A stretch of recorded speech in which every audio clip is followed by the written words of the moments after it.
Hello നമസ്കാരം. Hi dear friends and viewers. ഇന്ന് ഞാൻ വന്നിരിക്കുന്നത് വേറൊരു ഇമ്പോർട്ടൻ്റ് ആയിട്ടുള്ളൊരു ടോപ്പിക്കുമായിട്ടാണ് ഞാൻ വന്നിരിക്കുന്നത്. വിഷയം എന്ന് പറയുമ്പോൾ നമ്മളിലെ കലാവാസനകൾ എങ്ങനെയാണ് നമ്മൾ ഉണർത്തേണ്ടത്. നമുക്കറിയാം, നമ്മൾ ഒരു കുട്ടി ജനിക്കുമ്പോൾ വളരെ സർഗാത്മകമായ രീതിയിൽ അവർക്ക് അവരുടെ മാതാപിതാക്കളിൽ നിന്നും ഇൻഹെറിറ്റ് ചെയ്ത കുറച്ച് ക്വാളിറ്റീസ് ഉണ്ട്, സദ്ഗുണങ്ങളെന്ന് പറയാം.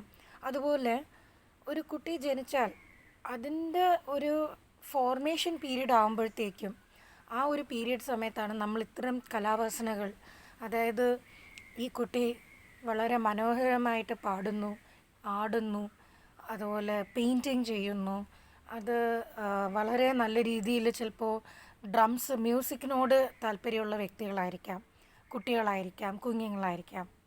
അപ്പോൾ ഇതൊക്കെ നമ്മൾ എങ്ങനെയാണ് കണ്ടുപിടിക്കുന്നത്?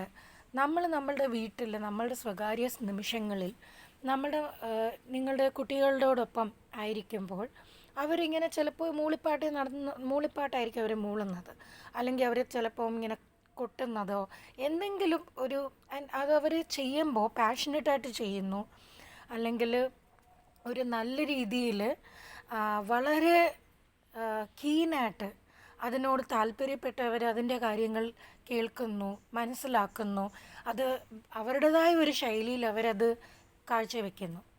മേ ബി അവരതൊരു തമാശയ്ക്ക് വേണ്ടിയിട്ടോ അല്ലെങ്കിൽ ജസ്റ്റ് ആരും ശ്രദ്ധിക്കാത്ത രീതിയിൽ, അവർ കുഞ്ഞുങ്ങളല്ലേ, അവർ കുഞ്ഞുങ്ങളാകുമ്പോൾ അവരൊരിക്കലും ആരെങ്കിലും ചിലപ്പോൾ ഇത് അവരവരുടെ അതായത് അവരൊരു അട്രാക്ഷൻ എന്നുള്ള രീതിയിൽ ആയിരിക്കാം. ചില കുഞ്ഞുങ്ങൾ വളരെ ചെറിയ കാലഘട്ടം മുതൽ തന്നെ അറ്റൻഷൻ സീക്കേഴ്സാണ്.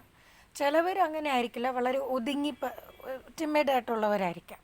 അപ്പം ഞാൻ പറഞ്ഞു വന്നത്, നമ്മൾ എങ്ങനെയാണ് ഈ കുഞ്ഞുങ്ങളുടെ വാസനാശക്തികൾ, ഇതിന് നമ്മൾ കലാവാസന, അഭിരുചികൾ എങ്ങനെ കണ്ടെത്താൻ പറ്റും, നമ്മൾ മുതിർന്നവർ അവരെ എങ്ങനെ പ്രോത്സാഹിപ്പിക്കാൻ പറ്റും, ഇതെല്ലാം നമ്മൾ കീൻ ഒബ്സർവേഴ്സ് ആയിരിക്കണം. നമ്മൾ ഒരിക്കലും ഒരു കുഞ്ഞിനെ until and unless he or she gains a maturity age, നമ്മൾ അതുവരെ അവരുടെ ഗാർഡിയൻസ് എന്ന് പറയാം, ഹെവൻലി ഗാർഡിയൻസ് പോലെ ആയിരിക്കണം. അപ്പോൾ ഇത് ഞാനിപ്പോൾ ഒരു പേരൻറ്റിങ്ങിൻ്റെ ഒരു ടിപ്പും കൂടെയാണ് ഞാൻ ഇതിനകത്ത് ഉൾപ്പെടുത്താൻ താല്പര്യപ്പെടുന്നത്. ഇപ്പോൾ എല്ലാം ഡിജിറ്റലൈസേഷനാണ്, ആർക്കും ആരെയും ശ്രദ്ധിക്കാനുള്ള സമയമില്ല.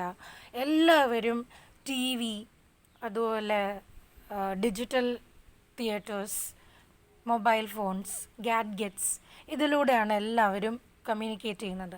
പക്ഷേ ഇതൊക്കെ ഒന്ന് മാറ്റി വെച്ചിട്ട് നമ്മളുടേതായ തനതായ കുട്ടികളെ എങ്ങനെയാണ് നമ്മൾ ഇതിലേക്ക് നയിക്കുന്നത്?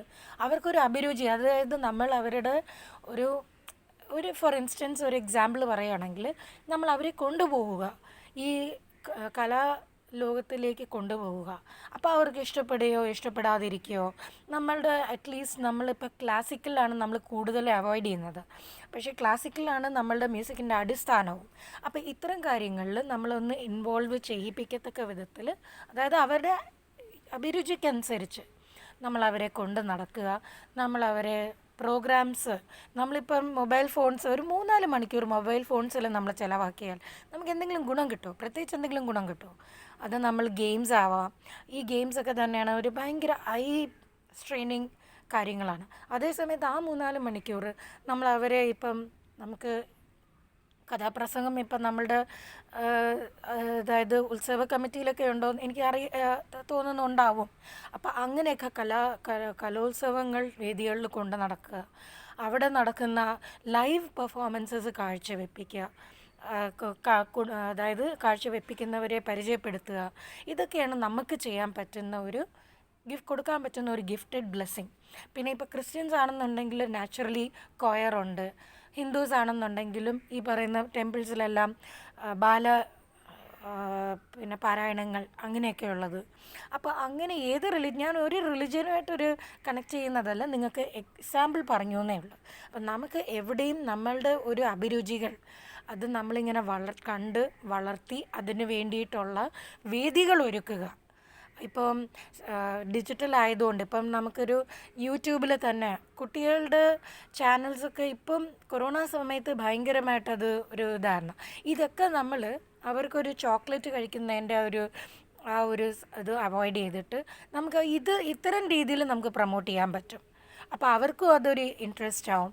നമുക്ക് വേണമെങ്കിൽ ഇന്ന് നമുക്കൊരു ഗെയിം ഷോ കാണുന്നതിന് പകരം നമുക്ക് ഇന്ന് ഇവിടെ ബീച്ചിൽ പോയി കഴിഞ്ഞാൽ ഇപ്പോൾ കുട്ടികൾക്ക് ഇഷ്ടംപോലെ ആക്ടിവിറ്റീസ് ഉണ്ട്. ഒരു പാർക്കിൽ പോയി കഴിഞ്ഞാൽ ഇഷ്ടംപോലെ ആക്ടിവിറ്റീസ് ഉണ്ട്. അവിടെ അവർ മൈക്ക് വെച്ചിട്ടുണ്ട്, ഈവൻ അതിൻ്റെ സിസ്റ്റംസ് വെച്ചിട്ടുണ്ട്. അവിടെ നിർത്തി പഠിക്കുക. ഇതുമൂലം എന്താണ് സംഭവിക്കുന്നത്? നമ്മളുടെ കുട്ടികളുടെ ആത്മവിശ്വാസം അത് വർദ്ധിക്കും. അവർ കുറച്ചുകൂടെ ഹാപ്പി ആവും. അവർ കുറച്ചുകൂടെ പ്രോത്സാഹനം നേടും. അപ്പോഴേ ഇപ്പോൾ ഈ ഒരു ടെൻഡർ സ്റ്റേജിൽ തന്നെ നമ്മൾ വേണ്ടത്ര പരിരക്ഷണം കൊടുക്കണം. അത് നമ്മളുടെ കടമ. വേണ്ടത്ര പരിരക്ഷണം കൊടുത്ത് നമ്മൾ ആ കുട്ടികളെ വളരെ നല്ലൊരു സിറ്റിസൺസായിട്ട്, അതായത് നാളെ അവർ വളരുമ്പോൾ അവർക്ക് പറയാൻ സാധിക്കണം, ഇന്ന ആളുടെ ഒരു സപ്പോർട്ട് കാരണം ഞങ്ങൾക്ക് ഈ ഒരു കലാവാസന ഞങ്ങളിൽ നിന്ന് വളർന്നു. ഇപ്പോൾ അങ്ങനെയുള്ള ഒരു ട്രഡീഷണൽ ഒരു സ്ട്രെങ്തനിങ്, ആ ബോണ്ട് സ്ട്രെങ്തനിങ്ങിൻ്റെ ഒരു ഭാഗമായിട്ടാണ് ഞാൻ ഈ ഒരു കാര്യം പറയുന്നത്. പിന്നെ അമ്മമാർക്ക് തീരെ സമയമില്ല, അമ്മമാർക്ക് വർക്കിംഗ് മദേഴ്സിനാണെന്നുണ്ടെങ്കിൽ അവർ തീർച്ചയായിട്ടും അവർക്ക് എപ്പോഴെങ്കിലും അവർക്ക് ഫ്രീ ടൈം കിട്ടുമ്പോൾ ഇപ്പോൾ ജോലിയൊക്കെ വിദേശത്ത് ജോലിയുള്ള പേരൻസ് ആയിരിക്കും. അപ്പോൾ അച്ഛനും അമ്മയും അവിടെ ആയിരിക്കും, കുട്ടികൾ ചിലപ്പം ഗ്രാൻഡ് പാരൻസിനോടൊപ്പം ആയിരിക്കും. അപ്പോൾ അങ്ങനെ അത്തരം സാഹചര്യങ്ങളിൽ നമുക്ക് ഈ ഡിജിറ്റൽ മീഡിയ യൂസ് ചെയ്യാൻ പറ്റും. എങ്ങനെയാണ് യൂസ് ചെയ്യുന്നത്? വീഡിയോ കോൾസ് വഴി നമ്മളൊരു പ്രോഗ്രാം ചെയ്യുന്ന, ഇപ്പം കുഞ്ഞുങ്ങൾക്ക് വേണ്ടിയിട്ട് എനിക്കറിയത്തില്ല, ബാലഭവൻ എന്ന് പറയുന്ന ഒരു ഓർഗനൈസേഷൻ കുഞ്ഞുങ്ങൾക്ക് വേണ്ടിയിട്ട് മാത്രം കുറച്ച് ആക്ടിവിറ്റീസ്, അത് വെക്കേഷൻ ഓറിയൻറ്റഡ് മാത്രമായിരിക്കണമെന്നില്ല, ഇങ്ങനെയുള്ള ബാലസഖ്യ വിഭാഗത്തിലൊക്കെ ചേർത്ത് ഇപ്പം നമ്മൾ പത്രത്തിൽ ഇങ്ങനെ പടങ്ങൾ കാണുന്നതായിട്ട് ഇല്ല. പണ്ടൊക്കെ ആണെങ്കിൽ ഒരു ചെറിയ ഒരു കുഞ്ഞ് സാധനം നമ്മൾ എഴുതിയാൽ അത് പബ്ലിഷ് ചെയ്യുക, പിന്നെ അത് പത്രത്തിൽ വരിക, ഇങ്ങനെയൊക്കെയുള്ള. അപ്പോൾ എൻ്റെ ഒരു റിക്വസ്റ്റ്, അതായത് കുഞ്ഞുങ്ങളുടെ, അതായത് നമ്മളുടെ മനോരമ ആയാലും ഏത് വരിക്കാരായിരുന്നാലും അതിനകത്ത് കുഞ്ഞുങ്ങളുടെ ഒരു പേജ് ഉൾപ്പെടുത്തിയിട്ടുണ്ട്. നോളജബിൾ പേജാണ് അവർ ഉൾപ്പെടുത്തിയിട്ടുള്ളത്. കുഞ്ഞുങ്ങളുടെ കോൺട്രിബ്യൂഷൻ എന്ന് പറഞ്ഞൊരു പേജ് ഉൾപ്പെടുത്തുകയാണെന്നുണ്ടെങ്കിൽ വളരെ മനോഹരമായിരിക്കും, വളരെ നല്ലതുമായിരിക്കും. അതുമൂലം എന്താണ് അവിടെ സംഭവിക്കുന്നത്? നമ്മൾ എപ്പോഴും ഗാഡ്ഗറ്റ് നോക്കിയിരിക്കത്തില്ല. നമുക്ക് പേപ്പർ ഹാർഡ് കോപ്പി നമുക്ക് വായിക്കാൻ പറ്റും. അപ്പോൾ ഇത്തരം രീതികളിൽ നമ്മൾ കുറച്ചുകൂടെ ശ്രദ്ധ പാലിക്കുക. വീണ്ടും അടുത്തൊരു നല്ലൊരു വീഡിയോയുമായി വരുന്നവരെ എല്ലാവർക്കും ദൈവാനുഗ്രഹം സമൃദ്ധമായി ഉണ്ടാവട്ടെ. പിന്നെ ഞാൻ ഈ വരും ദിവസങ്ങളിൽ, അതായത് നമ്മളുടെ ഓണത്തിൻ്റെ കുറച്ച് സീരീസ് ഞാനിങ്ങനെ പ്ലാൻ ചെയ്ത് വച്ചിട്ടുണ്ട്. അപ്പോൾ എൻ്റെ കുറച്ച് ബിസി ഷെഡ്യൂൾ മൂലം മാക്സിമം ഞാനത് കവർ ചെയ്യാൻ ശ്രമിക്കാം. ചിലപ്പോൾ അതിൽ 1-2 കുക്കിംഗ് വീഡിയോസ് വരാൻ സാധ്യതയുണ്ട്. ഞാനത് പ്രോമിസ് ചെയ്യുന്നില്ല. പക്ഷേ എന്നാൽ കഴിയുന്ന വിധത്തിൽ നിങ്ങളെല്ലാവരെയും എൻ്റെ ഒരു ലോകത്തിലേക്ക് ഇത്രയും നിങ്ങൾ സഹകരിച്ചതിനൊക്കെ നന്ദി. നിങ്ങളുടെ സപ്പോർട്ട് തീർച്ചയായിട്ടും ഉണ്ടാവണം. നമസ്കാരം. എല്ലാവർക്കും നല്ലത് ഭവിക്കട്ടെ.